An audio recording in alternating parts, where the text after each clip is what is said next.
अस्सलाम वालेकुम नाज़रीन, कैसे आप सब। उम्मीद है आप खैरियत से होंगे। नाज़रीन, आज की वीडियो में हम टेंस स्टार्ट कर रहे हैं। आज की वीडियो में जो हमारे साथ सबसे पहला टेंस है वो प्रेजेंट सिंपल टेंस है। इस टेंस को कुछ लोग प्रेजेंट सिंपल और कुछ प्रेजेंट इंडेफिनिट कहते हैं, बात एक ही है। उर्दू में जिन जुमलों के आखिर में ता है, ती है, ते है लगता है वो प्रेजेंट इंडेफिनिट टेंस के जुमले में होते हैं। जैसे वो भागता है, मैं लिखता हूँ, हम खेलते हैं, वगैरह वगैरह।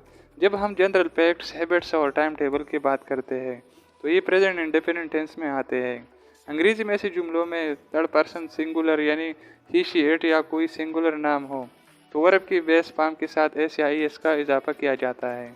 फर्स्ट पर्सन और सेकंड पर्सन के साथ वर्ब अपनी बेस फॉर्म में बगैर किसी तब्दीली का इस्तेमाल होता है।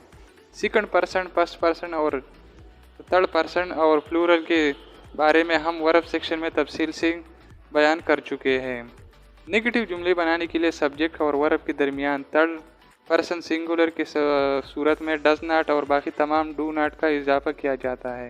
मिसाल के तौर पर, she does not go to market, Aslam does not play football, I do not write a letter, you do not play cricket. Interrogative जुमले बनाने के लिए सब्जेक्ट से पहले थर्ड पर्सन सिंगुलर की सूरत में डज और बाकी तमाम में डू का इजाफा किया जाता है और सवालिया निशान जुमले के आखिर में लगाया जाता है।